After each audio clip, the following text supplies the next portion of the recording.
akan membuka satu pertanyaan dulu yang mungkin nanti bisa membuka ruang diskusi kita lebih lanjut, yaitu pertanyaan mengenai menarik jika kita melihat bagaimana media dalam hal ini dalam bentuk gambar itu dijadikan sarana untuk menyampaikan sesuatu. Dalam hal ini kita telah melihat bagaimana sarana gambar, simbol-simbol digunakan sebagai media untuk mengingat kembali apa yang sudah terjadi puluhan tahun yang lalu.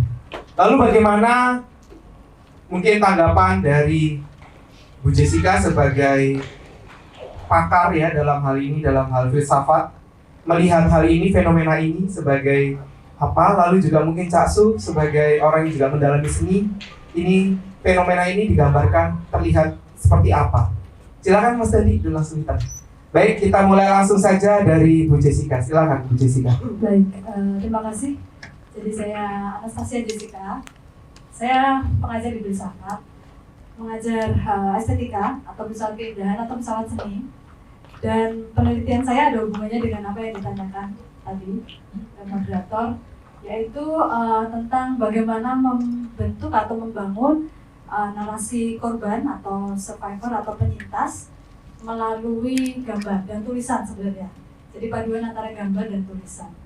Nah, yang saya teliti waktu itu adalah pembantaian 65, pembantaian 6566 yang diwujudkan dalam bentuk ini novel grafis karya Pak Yatmaka dan kawan-kawan.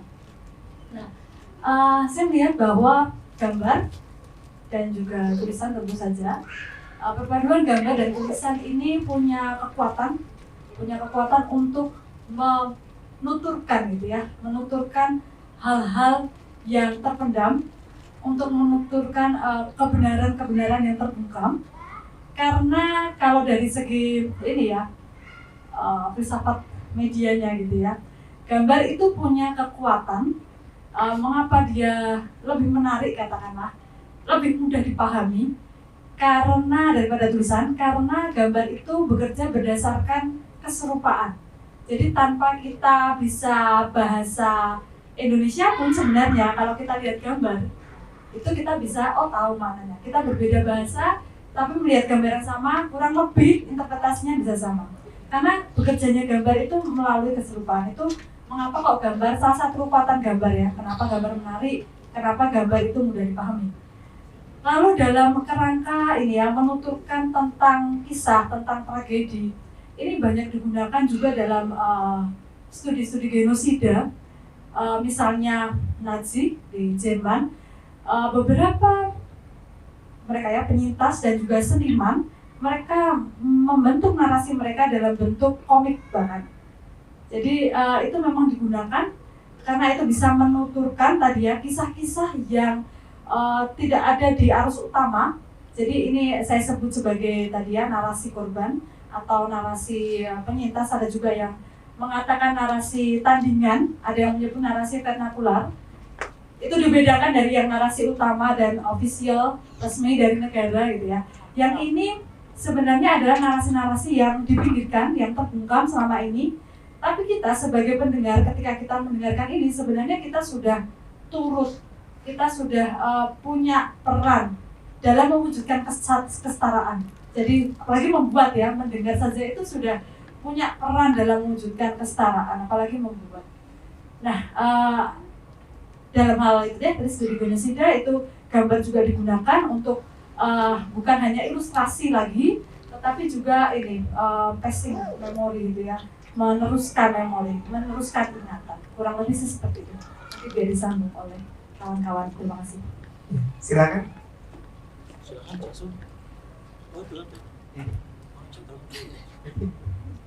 Oke, selamat malam kawan-kawan, para dosen. Selamat malam ini, udah malam ini. Belum. Oh belum. Sesuai. Ya kan, sebenarnya di sini itu saya sebagai pegiat visual sebenarnya. Awalnya itu saya di bidang fotografi sebenarnya. Tapi lambat laun karena rasa penasaran tinggi, ya kan, pengen explore yang lain-lain, akhirnya merambahlah ke dunia audiovisual. mungkin ini menjadi pengalaman pertama waktu itu di tahun 2020 masih kita waktu itu ketemu 2000 berapa? 2021 itu kita ketemu, terus setelah itu bercerita pada tadi prolog awal di Mas Dadi udah jelasin bahwa sutradara yang sebelumnya meninggal, terus akhirnya disepakati kita harus berjalan. Di tengah-tengah perjalanan juga begitu, kita secara SDM bergonta-ganti di situ. Sutradaranya berganti-ganti berapa kali tuh Mas? Dua kali. Nah di situ akhirnya langsung saja ke proses kreativitas. Aku awalnya tadi membantu penuh di penataan gambar di daerah fotografinya juga. Tiba-tiba di tengah perjalanan Mas Dandi nggak tahu pesan apa, tiba-tiba memilih saya jadi sutradara. Gitu. Tapi tetap itu menjadi tanggung jawab kita bersama ya, proses terbentuknya film ini. Jadi proses pembentukan film ini nggak simpel sebenarnya. Jadi harus menghimpun banyak arsip, banyak data yang harus dikumpulkan, sampai melibatkan kawan-kawan Retok dan kawan-kawan untuk ikut di salah satu perpusnya Pak Wik di daerah Lumut itu untuk mengumpulkan arsip-arsip juga. Terus beberapa teman-teman tim produksi juga harus berangkat ke Solo untuk mengumpulkan arsip-arsip ya kan, demi kebutuhan film itu. Nah, alurnya memang film awal ini kita bercerita soal rumah itu tadi yang kita ceritain awal tadi, bahwa kita harus tahu dulu arahnya. Selain kita bercerita ke dua orang itu untuk instrumen lah, intro awal, bahwa tidak seperti yang digambarkan orang lain bahwa film ini langsung cerita dua sosok itu, tapi ada instrumen intro awal yang harus dibangun, bahwa mereka punya semacam kelompok gerakan, di mana itu juga berpengaruh di situasi gerakan di daerahnya. Nah, setelah itu kita mulai merumuskan alur dari film itu sendiri. Awalnya dari rumah, terus bahasanya sekarang plot twist-nya itu dari rumah, terus akhirnya kita harus menyepakati alur film ini siapa dulu yang harus diceritakan gitu kan. Aku harus berkompromi juga sama Mas Dandi, karena Mas Dandi juga tahu betul sejarahnya. Halo. Nah, setelah itu kita putuskan Herman dulu waktu itu Mas ya. Herman dulu karena faktor Herman masuk duluan di sistem gerakan itu sendiri. Akhirnya umumnya ya gitu dilanjut sama Bimo.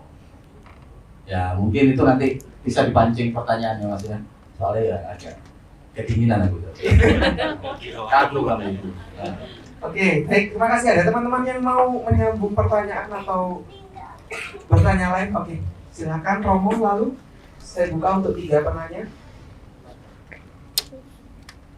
Halo. Ada lagi?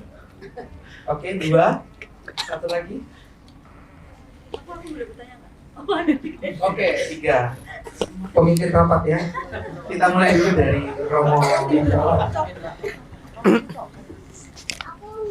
Ya, terima kasih. Ya, pertama selamat sekali lagi untuk teman-teman di Kopi. Wah, luar biasa. Saya menikmati benar-benar bahwa ada hal yang mau dikatakan dan pesannya kena. Nah, yang saya ingin tanyakan sebagai sebuah tampilan film gitu ya. Kenapa kok yang dipilih itu seperti kayak biografi? Kok tidak langsung aktivitasnya Bimo, aktivitasnya Herman, seberapa pelik persoalannya di zaman itu? Kan ini kan tujuannya juga salah satunya adalah mengajak orang muda untuk ngerti ya proses atau ngerti paling nggak situasi zaman itu. Tapi kenapa kok yang dipilih mulai dari kecil, gitu ya? Itu pasti itu ada sesuatu yang ingin mau dikatakan oleh teman-teman. Itu yang pertama. Yang kedua, saya jadi ingat satu pemikiran yang memang mengatakan bahwa narasi seperti yang tadi dikatakan oleh Bu Jessica ini bisa menjadi penanda pengingat bagi kita untuk kemudian sampai pada aksi-aksi transformasi, baik itu transformasi sifatnya sosial tentu saja. Nah, film-film yang macam gini bisa menjadi sebuah biografi, bukan hanya biografi orang yang hilang, tapi menjadi biografi sosial. Karena apa? Semua orang yang ikut terlibat di dalam film itu, orang yang melihat, orang yang memproduksi, orang yang kemudian berkecamuk di situ, akhirnya merasa bahwa iya, ini cerita Bimo adalah ceritaku juga. Cerita Bimo, cerita Herman ini ceritaku. Sehingga karena ceritaku, maka aku bagaimana kemudian bangkit, terlibat, mengingat. Itu kan bahasanya teman-teman tadi ya, mencoba mengingat supaya bahwa tidak pernah hilang dalam ingatanku minimal. Nah, ini dari kekuatan juga bagi transformasi sosial yang lebih baik. Nah, apakah seperti itu yang diharapkan oleh teman-teman? Terima kasih. Mungkin bisa dijawab oleh Mas Dandi atas pertanyaan saya ini. Kenapa film yang tak pernah hilang ini dirilis momen-momen seperti ini? Artinya momen pemilu. Padahal awalnya pertama kali rilis tadi disebut tanggal 7 Februari ya, di awal pertama kali itu. Apakah di momen-momen seperti ini sengaja atau seperti apa? Apakah nanti nggak takut persepsi publik yang kurang edukasi ini menilai semakin gerak untuk ini isu 5 tahunan lagi? Terima kasih. Perkenalkan, saya pemimpin rapat. Itu mahasiswa. Sebenarnya pertanyaan saya mirip-mirip dengan yang disampaikan tadi oleh Mbak Nadi, saya lupa. Tapi ya, sebenarnya juga saya mau menanyakan harapan dari tim yang produksi ini. Kalaulah pemilu ini misalnya yang jadi adalah yang tim Mawar tadi, lalu film ini mau disampaikan sebagai apa? Saya juga mewakili sebagai kaum muda mahasiswa sekarang yang kurang literasi. Kami akui sendiri bahwa kami cenderung lebih melihat medsos yang warawiri di sana sini, yang lebih melihat gimmick-gimmick yang lebih banyak daripada gagasan ataupun juga kebenaran yang ada selama ini. Kami lebih banyak susah membaca buku dan lain sebagainya. Nah, pertanyaannya, harapannya untuk kami yang muda-muda ini, mahasiswa-mahasiswa ini, dan juga ya melihat fenomena pemilu juga berkaitan dengan pemilu. Itu saja. Ya, terima kasih. Pertama saya mau Pertama saya mau tanggapi Romowi. Mengapa kira-kira begini? Mengapa film itu tidak langsung saja ke pokok persoalannya? Bahwa ada aktivis mahasiswa terlibat pada demonstrasi 98 dan mengakibatkan menjadi korban penghilangan. Kenapa tidak langsung ke situ gitu? Tapi mulai dari awal, mulai bayi dilahirkan sampai mereka hilang, yang itu berakibat pada 2,5 jam durasinya. Terlalu panjang. Nah, kami sebetulnya begini, mau menampilkan dua sosok teman ini selengkap mungkin gitu. Mulai kecil, mulai dari bagaimana keluarga mereka, tempat mereka hidup pertama kali, menghirup udara pertama kali, di tengah-tengah keluarga seperti apa, sistem pendidikannya seperti apa, itu untuk memotret bagaimana pembentukan karakter mereka, mulai kanak-kanak sampai beranjak remaja, terus memasuki masa pergolakan sebagai pemuda, pergolakan pemikiran, dan kemudian melakukan tindakan-tindakan yang sangat punya arti dalam sejarah Republik ini. Gitu. Nah, saya kira bagi kami itu sangat penting disampaikan. Itu untuk sebetulnya nggak rumit sebetulnya logikanya. Itu supaya kita tahu bahwa sesuatu yang terjadi sekarang ini ada proses panjang sejarah, ada proses dialektika historis yang membentuk satu keadaan sekarang ini. Saya kira begitu ininya logikanya. Nah, tadi di awal pembukaan tadi, prolog saya tadi, saya bilang bahwa kami tidak sekedar mau cerita tentang peristiwanya, tapi kami mau berkomunikasi, berdialog dengan anak muda, bagaimana nilai-nilai yang diperjuangkan itu dengan dengan sepenuh hati, dengan seteguh niat, itu mereka perjuangkan sampai sampai titik darah penghabisan.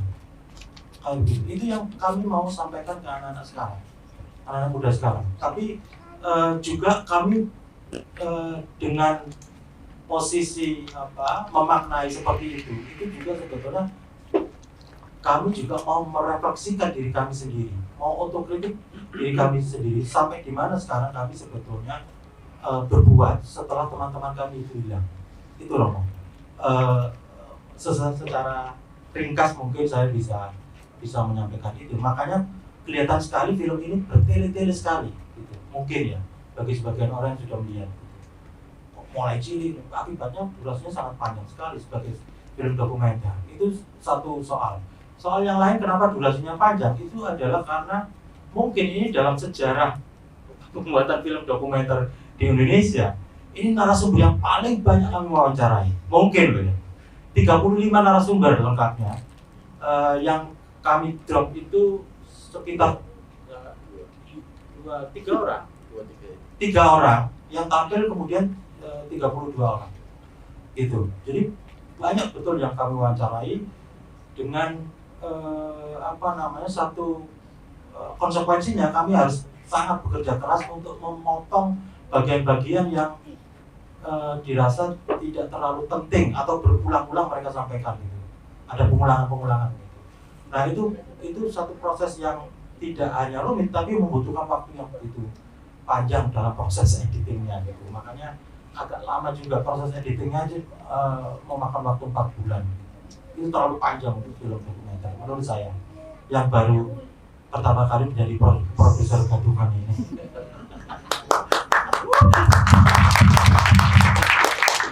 Saya kira itu, Romo, mungkin mudah-mudahan bisa menjawab. Pertanyaan yang kedua, ini pertanyaan khas wartawan, memancing soal-soal begitu. Kenapa baru dirilis sekarang? Sebetulnya hanya soal teknis, tidak ada niat dari awal untuk ini juga bahasa politis ya, menumpang isu pilpres ini gitu. Tidak ada niat sama sekali. Justru planning kami itu karena film ini mulai gagasan awalnya tahun 2019, kemudian baru jalan itu Desember 2022, itu kami maunya cepat-cepat. Mei tahun 2023 kami sudah launching gitu, maunya begitu. Itu untuk menumpang isu bulan reformasi itu, bulan Mei, supaya film ini diperhatikan banyak orang karena momentumnya peristiwa banyak tempat dan banyak kalangan memperingati peristiwa reformasi kan. Maka itu kami mau memanfaatkan bulan Mei itu untuk launching gitu. Tapi ya nggak selesai juga karena bulan Mei mungkin kami baru syuting di Jakarta, itu di syuting di Jakarta dan Jogja. Nah, kemudian targetnya diperlunak gitu, diundur bulan Desember. Itu momentum Hari Hak Asasi Manusia 10 Desember gitu. Nggak selesai juga gitu. Nggak selesai juga. Nah, Makanya kemudian ya wes sak mari-mari ini setelah itu kita launching gitu. Akhirnya begitu. Nah selesainya baru 2 minggu yang lalu itu gitu. Jadi sama sekali nggak ada kaitannya dengan momentum Pilpres. Nah justru kami khawatir ketika kami launching menjelang coblosan ini. Karena apa? Itu tadi karena kekhawatiran kami adalah isu ini, oh benar orang akan menuding, oh ya benar, plus 5 tahunan gitu, akan menjadi isu yang recehan gitu, yang dimanfaatkan tidak hanya oleh para politisi atau para relawan pendukung masing-masing paslon itu untuk menyerang, memanfaatkan film ini untuk menyerang, atau yang satu untuk bertahan kayak gitu-gitu. Jadi kami nggak mau film ini dipakai untuk kepentingan komoditas politik mereka kayak begitu. Nah, juga sebetulnya kami nggak mau isu ini sekedar dijadikan bahan untuk menaikkan rating media. Kayak begitu. Karena saya amati hari-hari menjelang pemilihan ini pada proses kampanye atau sebelum kampanye bahkan itu isu ini kan mulai naik, isu penculikan aktivis ini, dan itu ditangkap oleh media. Saya ini seringkali mencoba bersabar untuk nonton, padahal saya sudah bosan untuk nonton perdebatan di media itu, di CNN, di TV Kompas, di mana lagi, Metro TV, segala macam. Itu beberapa kali mereka mendatangkan para politisi yang sedang mendukung para capres itu, misalnya dari PDI, dari Gerindra itu terutama, dan satunya dari Nasdem segala macam. Nah, itu seringkali isu ini diangkat, itu media hanya mengundang para elit politik itu. Tidak ada satupun acara dalam perdebatan isu ini itu yang mengundang keluarga korban. Tidak ada satupun sampai hari ini, gitu. Sampai hari ini. Nah, ini yang membuat kami, oh benar ini, baik para politisi, mohon maaf, maupun media memanfaatkan isu ini untuk menaikkan popularitas. Kalau politisi ya popularitas mereka, kalau media ya apalagi kalau bukan rating, kayak begitu. Di samping tidak mengundang keluarga korban, gitu. Keluarga korban aja nggak diundang ya. Yang lain-lain itu juga nggak diundang.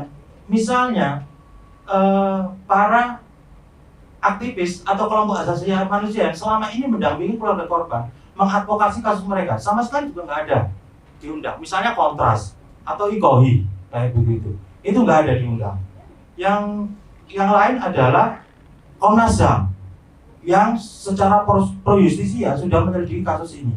Itu kan sebetulnya perlu diundang untuk memberi edukasi, memberi informasi pada publik sampai di mana sebetulnya kasus ini ditangani gitu.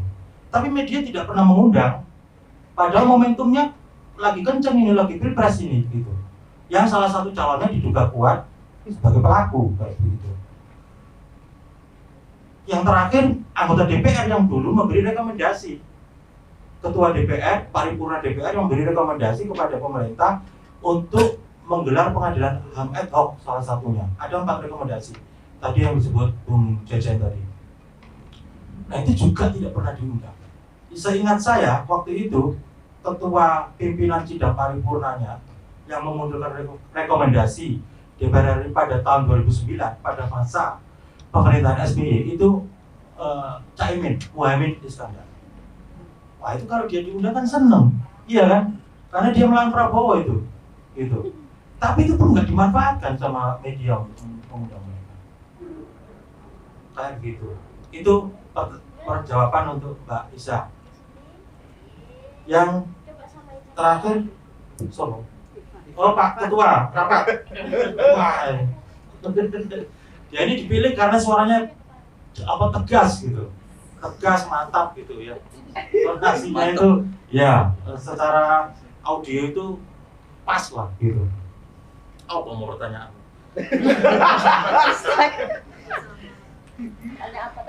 Kalau kurang lebih begini ya, kalau dia menang terus ya apa film ini gitu ya? Atau gimana? Iya. Ya tetap jalan. Tetap jalan.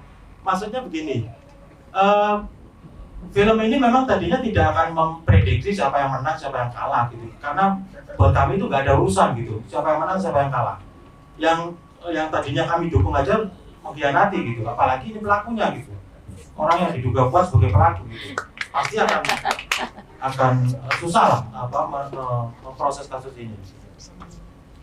Tapi sekali lagi target kami bukan di situ. Target kami mau bertemu dengan kalian, bertemu dengan anak-anak muda untuk bicara tentang peristiwa ini, untuk bicara tentang nilai-nilai yang diperjuangkan oleh Herman dan Bimo. Itu Ivan. Jadi kalau nanti dilarang gimana? Ya nggak apa-apa, kita puter secara clandestine. Dulu kita punya pengalaman bawah tanah. Sombong-sombong. Meskipun saya itu asam urat, asam lambung, kolesterol. Tapi kan ada kalian gitu. Ada kalian. Kami berharap justru bersama kalian lah film ini akan jalan terus. Ditonton oleh banyak anak muda sekarang. Saya kira sebenarnya aku nanggapi pertanyaan Romo tadi awal. Ya, kenapa kok kita ngolahnya ada biografinya dan lain-lain, nanti mungkin bisa diamati sama Mbak Jessica sebagai pelakunya juga. Nah, karena waktu itu emang dialog awal dengan Mas Dandi itu kita berusaha menyesuaikan selera anak-anak muda. Saya juga mewakili mereka juga karena di waktu kejadian reformasi saya masih umur 11 tahun mungkin, 98 itu. Nah, mudah sekali kamu ya? Apa? Mudah sekali ya? Masih cabai-cabean.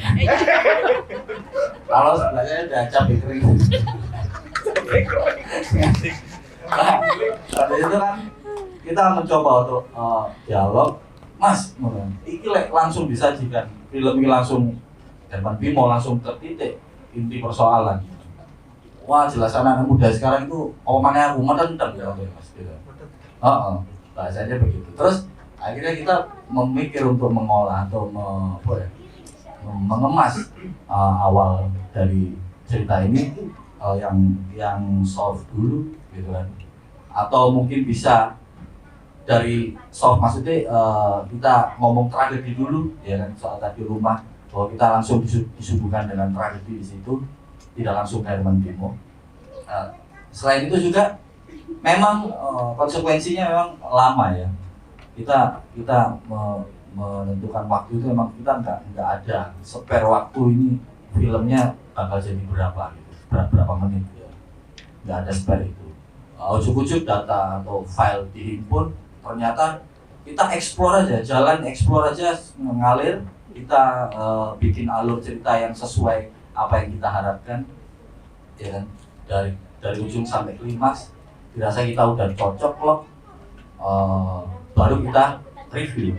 Ternyata keluarnya waktunya sangat panjang sekali menurut kita, menurut estimasi kita waktu itu nggak sampai di situ. Nah, itu pengorbanan kita waktu itu untuk gimana anak muda bisa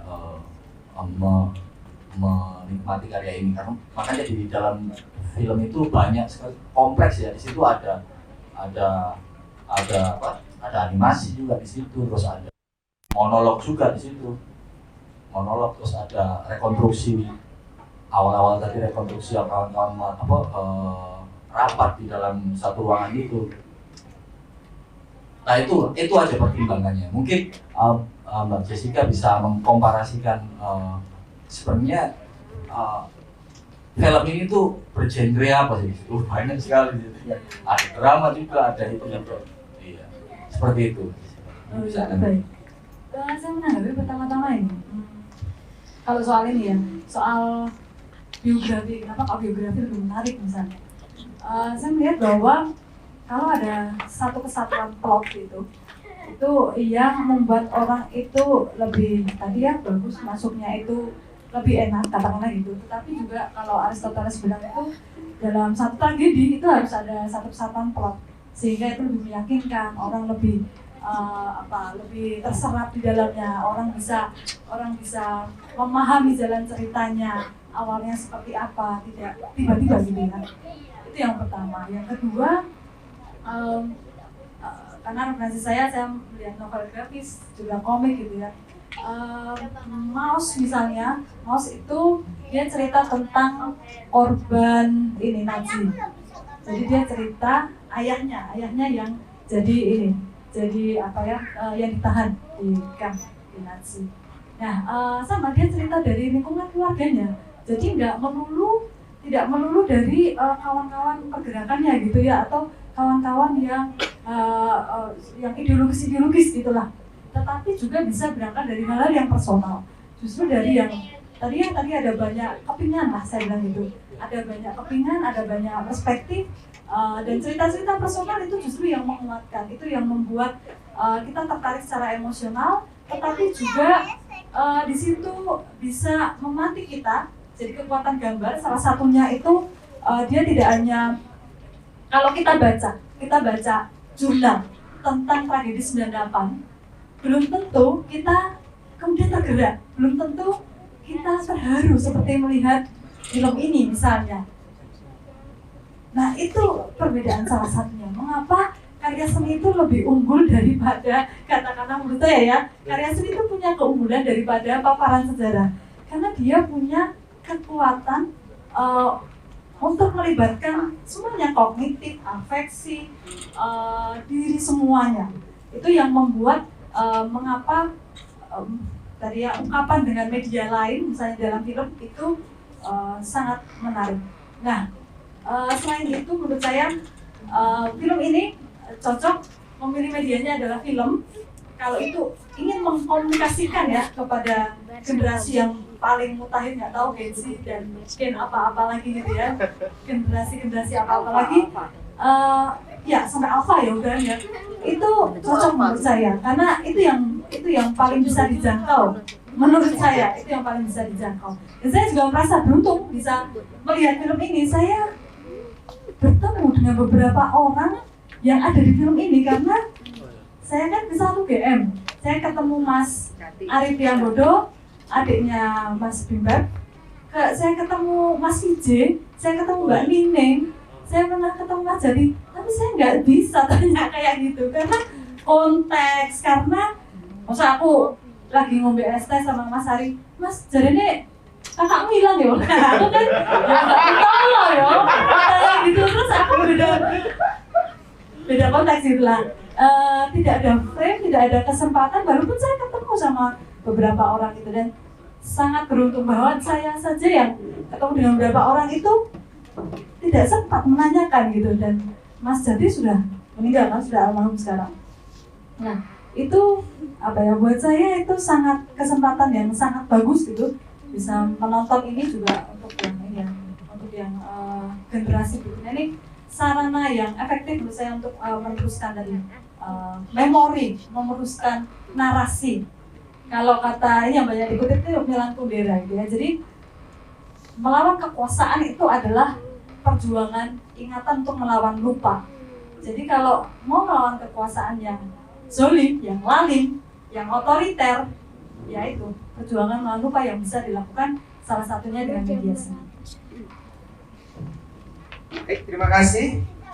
Ya, beri tepuk tangan sekali lagi untuk tiga narasumber kita.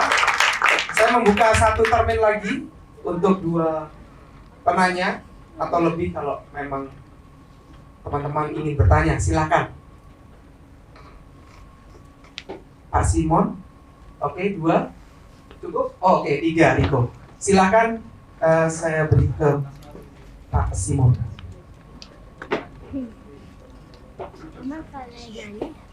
Baik, terima kasih. Saya Simon. Saya mulai dengan komentar ya. Yang pertama, saya sepakat yang tadi disebut oleh Romo Widiawan, tapi saya ingin memberi beberapa tekanan. Saya senang sekali bisa nonton ini, agak mirip dengan film India tahun 90-an waktu saya masih kecil gitu ya. Kalau film India itu 3 jam, ini ya hampir 3 jam juga begitu kan.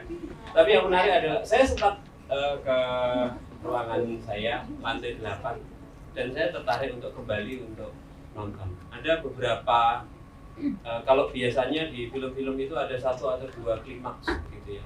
Saya melihat ada banyak yang menurut saya menarik untuk setiap kali bisa masuk ke dalam hati untuk bikin merinding katakanlah gitu. Dan nggak hanya 1, itu yang menurut saya menarik. Lalu yang kedua terkait dengan ini ya, narasi penderitaan itu memang narasi yang sebenarnya sangat akrab dengan hidup kita sehari-hari ya. Siapapun itu, kita mungkin belum pernah merasa sangat kaya atau sangat merasa hebat atau apa ya, tapi semua pernah menderita. Dan kisah tentang penderitaan yang dimunculkan di sini ini menurut saya sebenarnya ini mewakili ya semua orang pernah mengalami kehilangan. Lalu juga ini membuat cerita ini, kalau tadi Bu Ces menyebut ini narasi perlawanan gitu ya, saya juga suka untuk menyebut ini adalah cerita rakyat, cerita sehari-hari kita sebenarnya. Ini ceritanya orang kecil. Ini bukan ceritanya siapa ya, Pak Jokowi setelah jadi presiden misalnya gitu, enggak. Ini cerita orang yang sedang berjuang dan dia hilang. Sekarang dia jadi apa kita juga ngerti gitu. Dan jelas ini bukan ceritanya orang sukses yang kalau kita membayangkan orang sukses itu setelah lulus kuliah itu bisa kerja di mana lalu dia menjadi kaya dan lupa dengan kawan-kawannya dulu gitu ya. Ini bukan lupa, ini hilang. Ini nggak ngerti dia di mana begitu. Itu yang menurut saya betul-betul ini cerita kita lah. Kalau biasanya kita bicara reformasi itu sebagai kisah heroik, ini enggak. Ini dari sudut pandang yang sangat berbeda. Benar, reformasi itu menghasilkan banyak sekali perubahan. Tetapi reformasi juga menghasilkan sedemikian banyak duka yang oleh banyak orang itu lebih parahnya itu mau dilupakan gitu. Dan itu menurut saya itu poin yang menjadikan film ini pantas untuk dianggap sangat serius sebenarnya. Kemudian komentar yang lain, saya mengomentari yang disebut oleh Mas Ganti gitu ya, tentang pertanyaan kawan sebelah saya gitu ya, pertanyaan khas wartawan katanya begitu. Di satu sisi saya senang bahwa film ini tidak kemudian menjadi downgrade gitu ya. Tadi disebut sebagai ini jadi film receh ketika ini hanya mendumpleng pilpres saja. Tapi terus terang saya kecewa juga. Kenapa? Karena dengan begitu bagaimana mungkin film ini bisa dilirik oleh banyak orang kalau nggak mendumpleng sesuatu yang sebenarnya ya kita perlu nonton ini misalnya. Tapi juga saya melihat bahwa sepertinya hidup kita atau barangkali film ini dan mungkin teman-teman gitu ya, sedemikian ironisnya begitu ya. Ya memang hidup ironis gitu ya. Maunya edukasi publik gitu. Tetapi saat masuk ke publik itu jadi downgrade.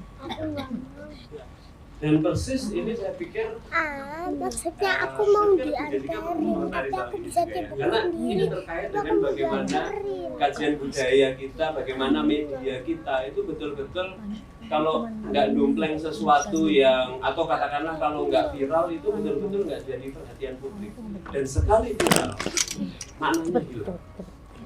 Artinya ketika ini betul-betul jadi ini kayak model Fordisme gitu lah. Sesuatu itu jadi unik ketika betul-betul nggak ada yang lain. Tapi ketika ini nggak ada yang lain, hanya 1-2 orang yang menguasai. Ketika ini bisa diduplikasi, semua orang bisa punya, ini jadi nggak bermakna. Nah, seironis itu katakanlah. Tapi kita mau mengedukasi publik, bagaimana mungkin ini nggak disampaikan kepada banyak orang yang kalau tadi mungkin Milan Kundera mengatakan bahwa kita melawan lupa gitu ya. Saya yakin kawan-kawan ini nggak lupa kok. Kawan-kawan ini nggak punya ingatan. Kenapa? Karena narasinya memang nggak ada. Narasinya itu memang mau dihapus demikian rupa. Kalau ini mau muncul itu dijadikan ini receh sehingga tidak punya makna sama sekali. Tapi persis itu jadi persoalan yang sampai hari ini ya jadi seru dalam diskusi gitu, tapi tetap nggak ketemu solusinya kira-kira seperti apa. Itu komentar mungkin bisa dibikin rame gitu. Terima kasih.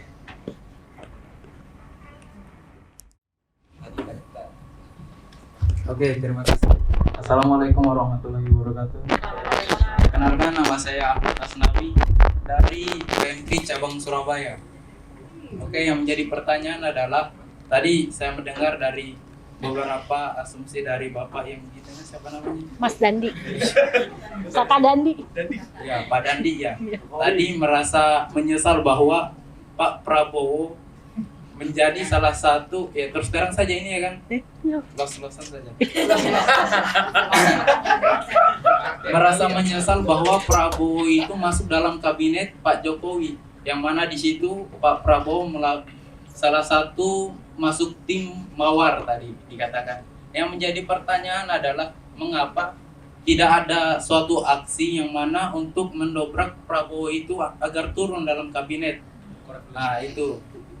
Dan lanjutan apa? Kenapa tidak ada dobrakan bahwa mereka itu harus turun? Kok bisa sampai tembus menjadi ketua partai? Apalagi kok saya lihat dari tim relawan-relawan Jokowi bahkan mendukung menjadi apa? Pak Prabowo ini menjadi suatu Menhan sampai saat ini, bahkan sampai dunia juga mengatakan Prabowo untuk memimpin dalam pertahanan ini diakui. Bahkan sampai sekarang juga masih diakui dari beberapa aktivis dalam tahun 98, kurang lebih begitu. Sekian dan terima kasih.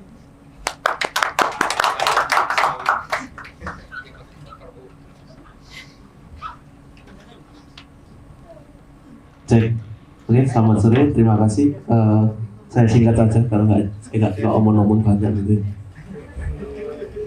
Oke, pertama ini ya soal ini kan full dokumenter gitu dan durasinya memang nggak singkat gitu.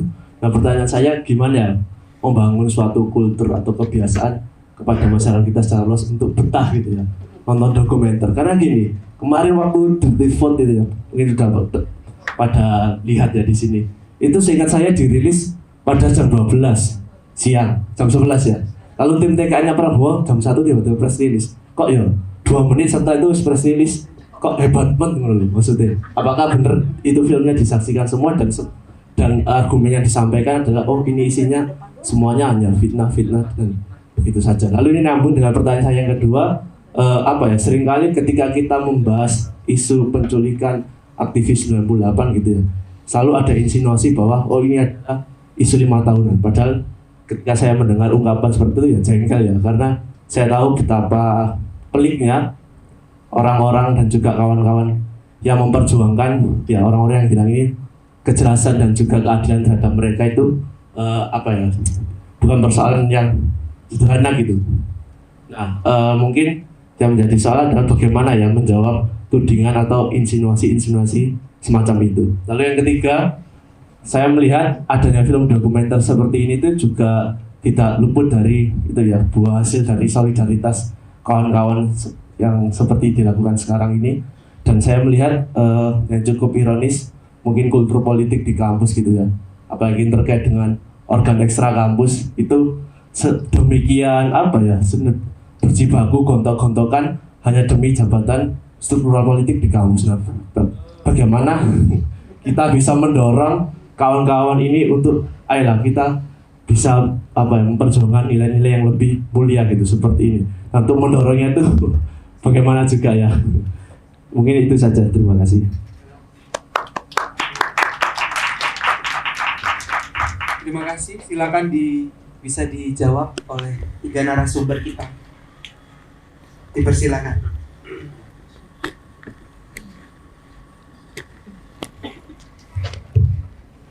Ada yang tim kawan Herman Bu ada yang mau nanggapi nggak? Tanggapan dari Mas Simon tadi, Pak dosen. Ada? Mau? Apa? Anak-anak mau? Apa yang? Ya, apa yang? Mau pakai itu? Yes. Matur nuwun. Pak Simon, sudah memberikan satu masukan penting saya kira tentang film kami ya, bahwa sebetulnya jika kita menorehkan tentang apa itu,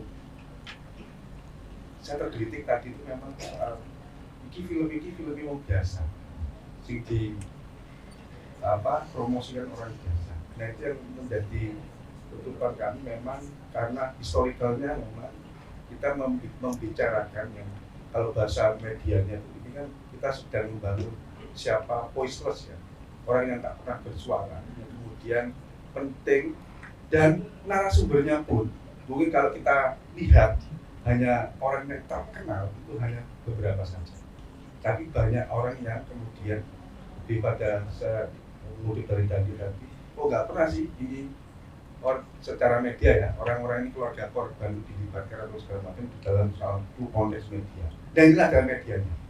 Media orang-orang yang tak pernah bersuara, voiceless, keluarga korban yang sebetulnya memiliki media sendiri dalam konteks sebetulnya mengeluarkan apa keluhannya atau isi hatinya di dalam sebuah proses produksi yang disebut film. Nah, disitulah kemudian kita menjadi kolaborasi antara keluarga korban, pendamping, ya, Kowi juga dan lain sebagainya dan kawan-kawan, bahkan siapapun ya, dan bahkan teman-teman mahasiswa. Yang kami sebut ini adalah film ini sebenarnya tidak eksklusif, ini adalah film kami, tapi kita menjadi tujuannya itu film kita, menjadi film kolektif milik kita yang kemudian ini kita tidak berdiri dan membangun sesuatu hanya cukup di sini, tapi bagaimana kemudian voiceless atau siapapun yang bersuara dengan membangun tradisi. Orang nggak pernah bersuara, kita suarakan dan kita berjuang bersama-sama dengan metodologi film, dialog-dialog film atau dialog yang sekarang visual. Seperti itu. Itu yang pertama bagi saya. Bagi kedua tentang ya yang teman-teman tadi mungkin saya kira menarik ya kita membahas bahwa ini dari dulu sebenarnya, jadi kalau tadi sudah diceritakan oleh Danti, sebetulnya film ini sejarahnya saat apa supaya kita tidak ini ya tergopoh-gopoh bahwa ini politis pilpres dan lain sebagainya, supaya kita tidak tergopoh-gopoh bahwa sebenarnya niat awal itu kan penting untuk membaca niat akhirnya ya. Input itu kan berkorelasi dengan output. Nah, inputnya di awal adalah sebetulnya sejarah film ini yang saya baca di awal adalah dari peristiwa saat Jokowi melantik siapa? Prabowo menjadi Menhan. Ya. Yang saat itu kita belum ada pikiran sama sekali bahwa terjadi pilpres itu Prabowo atau tidak, belum ada. Tapi kita memiliki niat awal duluan, marah. Dengan cara pemarahnya, ya itu kan sudah oleh Dandi, ini karena ya harus ada singlasa murah, lambung segala macam, ya soalnya kayak film kayak gitu. Tidak lagi dengan yang dikatakan teman-teman PNP, apa? Kita harus bersuara apa? Itu belum terpikir oleh kita, aslinya bagaimana? Itu dulu. Tapi kita karena asam murah segala macam, mungkin ini iman yang paling, ya mungkin ya kita iman yang paling bisa dilakukan ya film. Ternyata dalam tantangannya saat kita bikin film itu, dalam prosesnya ternyata sih iso syuting dan teknis cuma satu orang namanya Mas Harno tadi. Jadi ternyata mendadak 2019 dan 2020 waktu meninggal modal. Tapi niat awalnya kita adalah bagaimana di awal itu kita marah. Ya, kita marah. Dengan cara apa? Itu tadi. Ya kita membuat karya. Di tengah-tengah kita ternyata teman kita meninggal. Tapi kita ada semangat, beliau. Tadi kudu lapo. Sehingga terjadilah film ini. Prosesnya panjang sekali. Jadi kalau kita ini tidak ada soal kemudian kalau kita ada seorang donatur ini gue kayak film tidak ada soal itu. Tidak hanya sekedar itu, tapi ini ada proses yang apa? Kalau bahasa marketingnya ada organic growth, ya. Ada satu proses organik yang kemudian kita berupaya dan ya karuan kemudian terjadi sebuah value baru. Nah ini sih yang mungkin berbeda dengan apa yang mungkin kalau benak teman-teman, entah itu tuduhan atau apa, tapi paling tidak itu niat awal kami adalah kita nggak tahu kalau Prabowo mau jadi presiden. niat awalnya dulu. Saat itu hanya dia dilantik gitu aja, baru kita bergerak. Itu sejarah. Saya kira itu dari saya. Terima kasih, mohon maaf.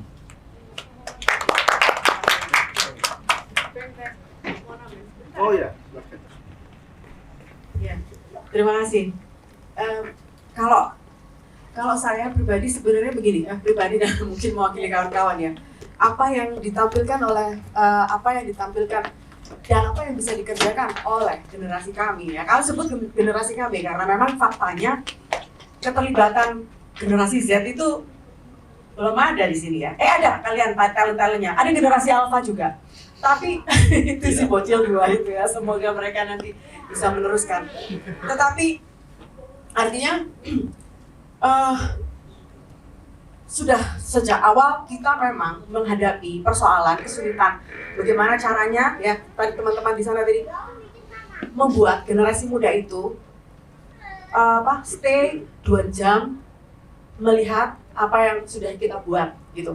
Tapi kita tahu bahwa dan sadar bahwa itu kemungkinan kita mungkin tidak bisa memberikan ekspektasi yang seperti yang diinginkan oleh teman-teman generasi Z ya generasi milenial atau generasi Z. Tapi inilah kami. Maksudnya begini, kami berbuat seperti ini, tentu kami tidak akan seperti tadi bilang ada yang bilang kita berawal dari marah. Tapi kita tidak juga mau berhenti di sini. Kita juga berharap kawan-kawan itu kita bagi peran. Kami bisa seperti ini. Nah, teman-teman apa yang bisa dilakukan? Karena terus terang kalau saya bicara dengan dan ini kebetulan kita serumah. Dia selalu begitu pusing kalau saya bilang bahwa ini kalau kayak begini nih nggak ada anak muda yang mau ngomong, nggak ada anak muda yang mau dengar. Mereka itu terbiasa, anak sekarang apalagi ada real shock dan lain sebagainya yang cuma berapa? 2 menit paling panjang itu. Terus dia bilang, aduh aku pusing sama anak muda, pusing ya. Ya udah kalau gitu kita punya konsep, kita ajak teman-teman muda ini untuk gimana caranya mikirin bareng-bareng, caranya itu gimana, strategi yang tepat untuk apa bentuknya lah ya, kemasannya itu seperti apa, nanti suatu saat entah ya, kalau ini kan satu project ya kita bikin, mungkin kita tidak akan berhenti untuk mendokumentasikan peristiwa-peristiwa sejarah atau apapun yang kita berkeinginan ya untuk supaya teman-teman itu bisa lihat misalnya. Nah itu ke depan mungkin keterlibatan teman-teman untuk pemikiran, gagasan, versinya kawan-kawan muda itu seperti apa sih yang bisa diterima.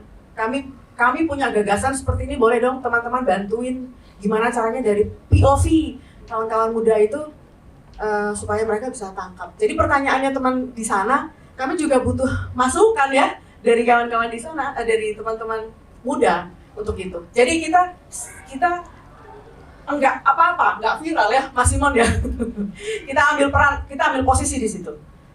Tidak viral, enggak apa-apa. Tapi kita punya tujuan yang besar tadi seperti Dandi bilang bahwa kita bertemu, tujuan kami adalah bertemu dengan kawan-kawan. Apapun caranya, berapapun jumlahnya, itu yang akan kita lakukan. Terus menerus nggak bosen. 20 tahun lebih ya, 96 loh. 95 nggak tahu, si Dani mungkin 90-an. Tapi sudah sepanjang tahun itu yang kita lakukan continue, tidak berhenti. Itu aja. Kita harapannya kita masih punya tenaga untuk tetap melakukan dengan penuh kesabaran dan banyak hal yang baru yang bisa kita dapat dengan segala keasamuratan, keasam lambungan dan segala macam lah itu fakta yang harus kita hadapi. Tapi mudah-mudahan kita masih punya kesempatan dan tenaga untuk berpikir bersama dan dengan teman-teman muda di sini. Itu aja. Thank you. Ya, baik, terima kasih. Jadi yang banyak disinggung tadi soal durasi gitu ya. Kalau menurut saya tidak masalah sebenarnya. Jadi kalau ini suatu pertunjukan gitu ya, durasi itu tidak menjadi persoalan sejauh audiens itu bisa menikmati. Kalau kata Pak Simon tadi dia udah balik ke atas terus pengen lihat lagi, atau orang lain di sini mungkin hampir ngedrop terus tiba-tiba ada klimaks lagi, terus ngedrop ada klimaks lagi. Nah itu bagus menurut saya untuk mempertahankan orang bisa nonton itu terus gitu maksudnya. Nah sudah memenuhi. Iya itu caranya ada macam-macam ya klimaks tadi ya. Ada yang tadi ya yang personal, cerita-cerita personal, tapi juga kemudian tadi cerita-cerita yang serem sebenarnya ya. ketika dikejar-kejar terus jatuh, ketangkep polisi, mateng kon gitu ya, kayaknya wis wah ini sudah kayak titik akhir gitu kan.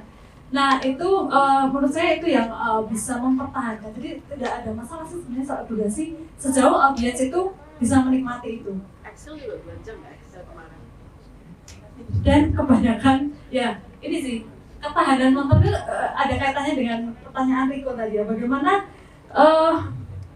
memupuk atau menanamkan ketahanan nonton film ya sebenarnya ini ya dibiasakan. Kalau teman-teman punya klub film misalnya, teman-teman kan punya audio visual, ruang audio visual, teman-teman tuh punya, nggak usah di bawah, di atas kalian punya ruangan yang lumayan lah buat nonton film, alatnya lo ada gitu. Kenapa nggak bikin klub film? Mulai dari film-film zaman yang high art gitu ya, yang seni-seni tinggi, mulai yang apa yang kalian senang, tema-tema yang senang, kemudian ya tambah lagi yang kontennya berbobot, tambah lagi gitu kan, yang dokumenter gitu. Nah itu kebosanan itu ada ya dilatih, ada teknologi diri kalau katanya Pak Simon, ada teknologi diri untuk menciptakan itu, harus ada budaya gitu. Dan melatih juga budaya diskusi ya, karena setelah itu kan kita akan diskusi setelah nonton film. Nah itu sekalian jawab tanya Riko. Lalu tadi yang belum dijawab ini, genre atau genrenya apa? Saya sebenarnya justru tertarik karena ada banyak layer gitu. Ada banyak layer, ada fiksinya, ada katakanlah dokumenter, ada surrealisnya, ada realisnya. Surrealisnya saya melihat yang ini, yang puisi ya. Saya pertama kali nonton, saya tuh bingung dulu. Nonton panggung teater kok disebut surrealis tuh gimana? Terjadi kok surrealis gitu. Oh ternyata maksudnya ada bingkai di dalam bingkai gitu. Jadi bingkai yang surrealis tadi, yang puisi tadi, menurut saya juga membantu pemahaman. Dia menyingkat begitu banyak makna gitu ya, menyampaikan begitu banyak makna di dalam kata-kata yang mungkin itu awalnya implisit gitu, atau justru itu dieksplisitkan atau sebaliknya. Nah justru itu membantu menurut saya, membantu untuk memahami apa ya perasaannya, nuansanya. Lalu menjawab Pak Simon tadi, sebenarnya itu tadi sudah saya ungkapkan sih bahwa ini adalah bentuk narasi korban. Yang namanya narasi korban penyintas itu berbeda dengan narasi utama atau master atau official. Narasi utama itu di aras utama. Dia itu biasanya dibuat hanya oleh segelintir orang yang demi kepentingan politik tertentu, dalam pengertian makro politik ya, yang kepentingan politik besar. Sedangkan kalau narasi korban, narasi penyintas, narasi vernakular, narasi tandingan, apapun itu sebutannya, itu biasanya dihimpun dari orang-orang biasa, orang-orang katakanlah yang dipinggirkan, yang dibungkam. Dan ini tadi ya saya katakan ya, dengan hanya menceritakan saja, dengan hanya mendengarkan saja, itu kita sudah berpartisipasi loh dalam kesetaraan. Tadi Romawi juga sudah menyinggung, di situ ada transmisi memori, ada transmisi narasi. Nah ini berhubungan dengan apa yang dikatakan Pak Simon tadi. Mereka generasi muda itu nggak punya ingatan, mereka bukan lupa. Yang perlu ditekankan ini, usaha narasi korban ini bukan hanya soal memori individual, ini soal memori kolektif. Karena ini memori kolektif, melawan lupa tadi tentu saja usahanya itu jadi satu kesatuan dengan merawat ingatan, dengan menanamkan ingatan yang baru untuk generasi yang lebih baru, dilakukan secara terus-menerus, konsisten, ini jadi satu kesatuan. Karena ini tidak hanya memori satu persatu orang loh, ini memori kolektif. Jadi kalau saya mengatakan melawan lupa, bukan berarti lupa dalam pengertian satu persatu orang ya, tapi sebenarnya secara publik, secara kolektif, bagaimana kita bisa mempertahankan ingatan itu secara publik.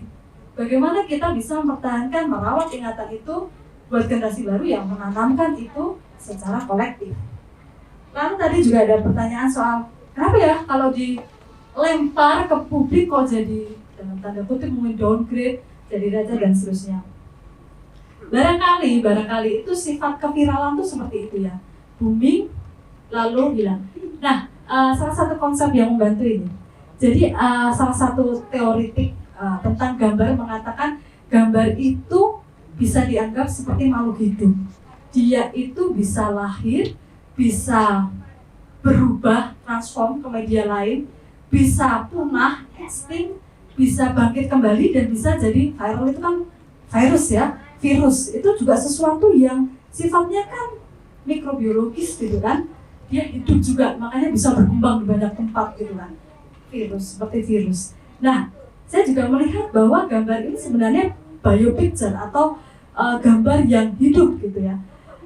Dia bisa direpresi oleh rezim, dia bisa dilupakan, dia bisa disensor. Tapi kenapa kok ini tumbuh terus ya? Karena dia punya daya hidup tadi. Kalau dia nggak boleh dalam film atau dia nggak boleh dalam tuturan, mungkin dalam film. Nggak ada film, mungkin dalam musik. Itu seperti sebenarnya yang saya juga itu tentang Lamima. Lamima nggak boleh dituturkan. Oh, tapi muncul lagi dalam gambar, muncul dalam musik, muncul dalam film, dalam video, dan seterusnya. Nah itu ya kita gunakan saja apa ya, kemampuan viral tadi, virus ya, virus yang fleksibel, bisa hidup dan menular dengan cepat kan sebenarnya, menular dengan cepat. Kita manfaatkan ke kehidupan ya, daya hidup dari gambar tadi untuk meneruskan, untuk mentransmisi kesadaran. Lalu apa lagi ya? Sudah sih saya kira itu. Cuma saya ingin tahu nih, saya boleh tanya ya, kenapa kok dibuat ada layer, ada yang surrealisnya, ada yang puisinya? Silakan. Seniman ini yang sebelah saya seniman gadungan. Jadi pertanyaan menarik Mbak. Soalnya kita kan menyadari bahwa film itu, apalagi ngomong durasi juga segmented kan, orang-orang kayak Masnya tadi bilang, wah ini terlalu lama kan. Jadi aku mencoba menarik bahwa nonton film ini juga memacu psikologis orang, ya kan? Psikologis, daya tahan dia untuk menangkap cinta itu bagaimana. Cuman aku tertarik untuk menyajikan kemasan yang kompleks di situ. Di situ ada unsur itu tadi, surrealisme, ya kan? Terus dibantu dengan animasi dan lain-lain. Bahwa aku melihat kecenderungan referensi untuk tak tawarkan ke audiens supaya audiens juga memahami konteks film itu sebenarnya. Film itu sebenarnya kaya akan kemasan sebenarnya, apalagi dibalut dengan dokumenter. Apalagi dokumenter ya kan. Karena kita waktu itu memikirkan sebenarnya banyak opsi waktu ini. Ini dipakai apa ya? Dipakai pantomim kah atau apa? Terus aku coba masuk ke satu repertoire ya, pertunjukan itu, terus melihat animo audiens kalau film dicampurkan ini misalnya ke film kita sepertinya kurang pas. Terus tiba-tiba di kesempatan lain Mas Dandi melihat ada orang yang potensial. Waktu itu aktor utama untuk monolog adalah Mas Toteng. Mas Toteng memang bergelutnya di sutradara dan teater juga. Kebetulan kita juga dapat semacam brainstorming lah dari beliau ya, yang menyadarkan kita untuk teater itu ya dekat dengan dunia naskah dan lain-lain gitu kan. Nah di situ juga Mas Dandi meyakinkan ini menarik kalau kita berkolaborasi di situ. Masuklah kuis, di mana Mas Toteng terlibat di dalam satu proses kreativitas kita. Kita ngomongnya ini proses kreativitas. Nah terus selebihnya kita coba review per part. Kita coba memposisikan sebagai orang lain gitu kan. Kuat gak kita melihat ini? Dan kita punya daya tahan nggak untuk memahami konteks per part yang kita tampilkan itu? Ternyata kita pakai cara 3 orang atau 4 orang menyaksikan itu ya di depan komputer ya, bersama editor itu. Ya kita sepakat, oke, fine saja kita menyepakati ini bahwa ini keren, ini part ini, terus ya sederhana itu sebenarnya. Terus alur cerita juga kita udah menyusun dari awal alurnya. Ini bisa masuk ilustrasi, ini bisa masuk monolog. Sebenarnya kan monolog itu kalau boleh kita buka proses kreativitas, yang monolog itu one take itu sebenarnya, one take terus gitu. One take tanpa kas. Nah, di situ aku melihat ada potensi di selama one take itu kita pangkas part itu untuk masuk ke sebagai bridging atau pengantar cerita-cerita itu. Jadi seperti itu. Tadi diperkuat dengan arsip lah, diperkuat dengan animasi. Gitu. Ya itu pertimbangannya. Kita mencoba untuk mempengaruhi psikologis orang untuk memahami konteks film ini secara utuh. Gitu. Walaupun 2 jam itu tadi sangat lama ya. Sebenarnya film itu segmented sih sebenarnya. Kalau nyaman atau tidaknya kan itu kawan-kawan, itu saja. Pertanyaan? Jadi apa genrenya? Oh iya. Sebenarnya kalau ini ya seni kontemporer tuh nggak terlalu penting genrenya. Iya benar. Nggak terlalu penting. Kayak apa genrenya apa itu nggak terlalu penting karena Posmo tuh dia eklektik ya. Postmodern misalnya itu eklektiknya mungkin ada eklektik tuh percampuran sinkretik gitu lah. Ada makanya saya katakan tadi banyak layer, ada realisnya, ada surrealisnya, ada fiksinya, macam-macam tadi. Ada dokudrama mungkin ya, dokudrama mungkin bisa masuk di situ juga. Tapi juga ada mungkin kayak reka ulang atau gimana gitu, maksudnya mengunjungi itu, ada kayak investigasinya di situ gitu kan. Jadi ada macam-macam di situ, ada macam-macam aliran dan itu tidak jadi persoalan di dunia kontemporer. Itu nggak jadi persoalan. Kalau ditanya ini genrenya apa? Oh ya ini posmo gitu aja. Sakar PDW. Tapi memang sorry Mbak, tapi memang kita harus sepakat waktu itu mengunci bahwa nilai film ini adalah kita membahas soal nilai-nilai kemanusiaan, nilai-nilai perkawanan, pertemanan yang solid gitu. Sama dimana kita ada unsur dimana kita menuntut hukum, secara hukum negara harus melakukan upaya untuk menyelesaikan kasus ini. Yang poinnya adalah yaitu tadi nilai-nilai kemanusiaan dan perkawanan mereka, kawan yang Bimo yang mereka tawarkan ke aku waktu itu sama Muni waktu itu. Yaitu dibaca. Itu. Apalagi sudah lengkap ya? Atau tadi ada yang belum puas mahasiswa? Yang ini. Tadi belum dijawab. Yang ini. Apa tadi pertanyaannya? Kenapa nggak ada? Kenapa nggak ada aksi waktu? Kenapa nggak ada perlawanan waktu Iya. Prabowo diangkat jadi mana? Kenapa kalian nggak melawan? Kok tanya sama kami? Ada tadi. Sebetulnya ada sejak awal organisasi asasi manusia itu bikin statement bersama. Sudah yang tiduran di itu? Ya, ada kalau nggak salah di film ada ya itu. Yeah. Ada arsipnya yang para pemprotes itu tidur di depan istana negara saat itu. Jadi melawan keputusan Jokowi itu berbagai macam cara saat itu. Nah, tapi memang secara kekuatan memang nggak masif. Karena ya kita tahu ketika itu kan periode kedua ya. Periode kedua presiden itu dijabat oleh Joko Widodo. Nah di periode kedua itu dukungan terhadap pemerintah itu kan makin besar. Sementara kekuatan yang kritis itu makin sayup-sayup. Maka itu tidak begitu signifikan gerakan yang muncul dibandingkan mereka yang mendukung keputusan Presiden Jokowi. Nah, saya ingat ini secara pribadi saya mau cerita itu saat-saat ketika Jokowi mengangkat Prabowo itu banyak juga para aktivis yang